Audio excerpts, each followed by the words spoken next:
बिस्मिल्लाहिर्रहमानिर्रहीम। अस्सलामुअलैकुम दोस्तों, मैं हूँ अहमद हुसैन। आप देख रहे हैं अहमद फार्मेसी चैनल।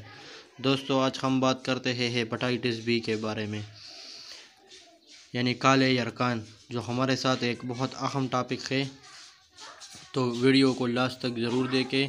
इस वीडियो में मैं इसके ट्रांसमिशन के बारे में, किस वजह से ये दूसरे को मुंतकिल होता है, सिम्टम्स अलामात के बारे में, इन्वेस्टिगेशन और इसके ट्रीटमेंट के बारे में डिटेल से बात करूँगा।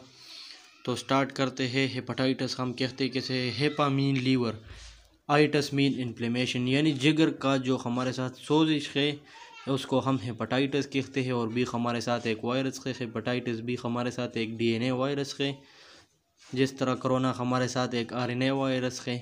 हेपेटाइटिस बी यानी काला यरकान हमारे साथ ट्रांसमिट कैसे होता है, मतलब वो फैलता कैसे है?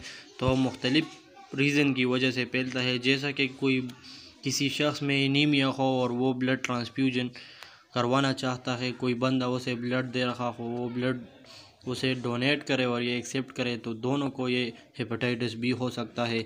नीडल सिरेंज, अगर हम वो नीडल सिरेंज यूज़ करते हैं और वो आपको गलती से लग जाए तो उससे भी आपको हेपेटाइटिस बी लग सकता है। मदर टू पीटस, माँ से बच्चे को लग सकता है। अगर माँ को हेपेटाइटिस बी है तो बच्चे को उससे लग सकता है। अगर बच्चे को हेपेटाइटिस बी है तो उसको माँ को लग जाता है। इस तरह हमारे साथ सेक्सुअल रूट, जब मियाँ बीवी जब आपस में मिलते हैं एक दूसरे के साथ, तो उससे भी जो हमारे साथ हेपेटाइटिस बी जो है वो दोनों को लग सकता है। अगर बीवी को है तो खाउन को लग सकता है, अगर खाउन को है तो बीवी को लग सकता है। इस तरह ये हमारे साथ हेपेटाइटिस बी के ट्रांसमिशन हो गया कि ये हमारे साथ मुख्तलिफ वजह से दूसरी बंदे को लग जाता है। इसके बाद हमारे साथ इसके सिम्टम्स क्या होंगे, हमको कैसे पता चलेगा कि किसी बंदे को हेपेटाइटिस है? तो सिम्टम्स हमारे साथ कभी कभी बहुत नॉर्मल होते हैं। नॉर्मल सा फीवर होता है, बुखार होता है, बॉडी एच जिसमें वजूद का दर्द आता है, नाज़िया होता है, फीलिंग्स ऑफ वोमिटिंग जिसे हम कहते हैं, वोमिटिंग आता है, उल्टी आते हैं, एनोरेक्सिया जिसको हम अक्सर इसमें भूख बिल्कुल नहीं लगता, किसी बंदे को खाने को दिल नहीं करता किसी भी चीज़ को। येलो आई, आंखें जर्द होते हैं। और इसके साथ साथ येलो यूरिन, जब मतलब हमारे साथ यूरिन का जो कलर है पेशाब का वो जर्द होता है। और इसके साथ साथ हमारा जो राइट हाइपोकॉन्ड्रिक रीजन है, जहाँ पर लीवर मौजूद होता है और कुछ लार्ज इंटेस्टाइन के कुछ पार्ट वहाँ पर मौजूद होते हैं, तो वहाँ पर अक्सर पेन होता है।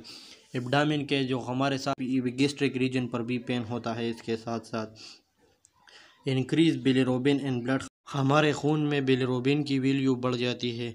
तो ये हमारे साथ अलामात है हेपेटाइटिस बी के, जो हमारे साथ एक ख़तरनाक बीमारी है जिसको काला यरकान कहते हैं। इसके इन्वेस्टिगेशन, इसके तफ्तीश हम कैसे करेंगे, हमको कैसा पता चलेगा इन सिम्टम्स को? अगर आपको ये सारे सिम्टम्स आपको मेडिकल कैसा पता चलेगा कि आपको हेपेटाइटिस बी है? अगर आप किसी डॉक्टर के पास चले जाते हो तो वो आपको इन्वेस्टिगेशन के लिए मुख्तलिफ़ किस्म के टेस्ट करवाते हैं, जिसमें मैं कुछ टेस्टों के नाम लेता हूँ। जैसा कि वो बिलिरुबिन का वैल्यू चेक करते हैं, नॉर्मल वैल्यू से अगर वो हाई हुआ हो तो उसकी वजह से आपको वो कहता है कि आपको हेपेटाइटिस बी है। इसके साथ साथ वो हमारे साथ ALT टेस्ट करवाता है, जिसको हम एलेनिन ट्रांसमिनेस कहते हैं। AST करवाता है, जिसको एस्पेट्रेट ट्रांसमिनेस कहते हैं। एलिप्टीज करवाते हैं, लीवर फंक्शन टेस्ट, HBS करवाते हैं, HCV करवाते हैं। और इसके साथ साथ आम रूटीन में हमारे साथ जो टेस्ट होते हैं, CBC करवाते हैं, PT प्रोथम्बिन टाइम जिसको हम कहते हैं, वो चेक करता है। और इसके साथ साथ APTT जिसको हम एक्टिवेट पार्शियल थ्रोम्बोटाइम कहते हैं। इसके साथ साथ INR इंटरनेशनल नॉर्मल रेशो, ये मुख्तलिफ़ किस्म के टेस्ट करवाते हैं, जिसमें HBS जिसको हम काला यरकान कहते हैं उसका तफ्तीश करता है कि आपको HBS जो है यानी काला यरकान आपको है कि नहीं है। इसी तरह मुख्तलिफ़ किस्म के कभी कभी डॉक्टर आपको एब्डोमिनल अल्ट्रासाउंड लिखता है, जिसमें आपके लीवर को देखना पड़ता है। इसके साथ साथ बास केसों में एब्डोमिनल MRI भी किया जाता है, जिसको हम मैग्नेटिक रेजोनेंस इमेज कहते हैं। और इसके साथ साथ CT स्कैन भी करवाते हैं। और इसके साथ साथ हमारे साथ PCR टेस्ट भी करता है, जिसको हम पॉलीमरेज रिएक्टिव चेन कहते हैं। और बाज़ दफ़ा कुछ केसों में हम बायोप्सी, जो बहुत कम केसों में करते हैं कि लीवर को कोई और बीमारी तो नहीं लगी हुई है, जैसा कि सिरोसिस, वो एक अलग टॉपिक है, उस पर दूसरी वीडियो में बात करेंगे। तो ये तो हमारे साथ इन्वेस्टिगेशन हो गई। अगर आपका इन्वेस्टिगेशन में भी आप आ रहा हो कि आपको हेपेटाइटिस बी है, तो उसके लिए ट्रीटमेंट क्या होगा। तो ट्रीटमेंट में हमारे साथ मुख्तलिफ़ किस्म के ड्रग्स दिए जाते हैं, जो वायरल ड्रग, एंटीवायरल ड्रग जिसको हम कहते हैं। अगर आपको एक्यूट हेपेटाइटिस बी हो, मतलब आपको काला यरकान शुरू में, जिसको हम इनिशियल स्टेट भी कहते हैं, और इसके साथ साथ एक्यूट हेपेटाइटिस भी कहते हैं, तो वो हमारे साथ सपोर्टिव होता है। जैसा कि डॉक्टर कहता है कि आप रेस्ट करो, खाने पीने की चीज़ों में ये परहेज़ करो, कोई ये खाओ या ना खाओ, इस तरह ये हमारे साथ डॉक्टर प्रेस्क्राइब करते हैं एक्यूट स्टेज में। अगर आपको क्रॉनिक हेपेटाइटिस बी है, मतलब आपको बहुत वक्त से ये बीमारी हो, तो उसके लिए मुख्तलिफ़ किस्म के ड्रग्स यूज़ होते हैं। तो उसके लिए मुख्तलिफ़ किस्म के एंटीवायरल ड्रग्स यूज़ होते हैं, जिसमें मुख्तलिफ़ किस्म के जो मशहूर है, मैं उस 2-3 का नाम लेता हूँ।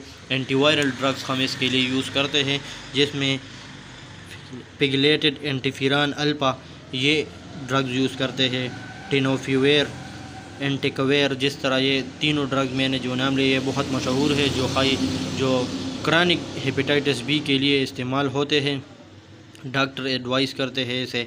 इसके साथ साथ और भी ड्रग्स हैं, मगर ये तीनों बहुत मशहूर हैं। आपके कंडीशन को देखकर डॉक्टर उसे प्रेस्क्राइब करता है कि आप इसे कैसे इस्तेमाल करोगे। इसके साथ साथ हेपेटाइटिस बी के लिए वैक्सीनेशन भी किया जाता है, जो आप वो वैक्सीन का जो डोज है वो मुख्तलिफ़ किस्म का होता है। आप 0 मंथ पर लगाओगे, मतलब आपने अभी लगाया तो 1 मंथ बाद दूसरा इंजेक्शन लगाना पड़ता है, और 6 मंथ बाद तीसरा इंजेक्शन लगाया जाता है, और इसके बाद आफ्टर 9 to 10 ईयर इसके बाद बूस्टर किया जाता है, जिसकी वजह से आपके बॉडी में एंटीबॉडीज़, एंटी HBS जो हमारे साथ है वो बन जाते हैं।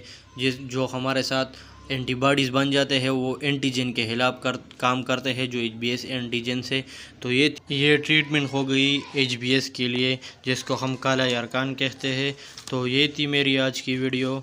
दोस्तों, अगर आपको पसंद आई है तो वीडियो को लाइक कर दो, अगर चैनल पर नए हो तो चैनल को सब्सक्राइब कर दो, और साथ में बेल आइकन वाला बटन दबाओ, ताकि आने वाली हर नई वीडियो आपको आसानी से मिल सके।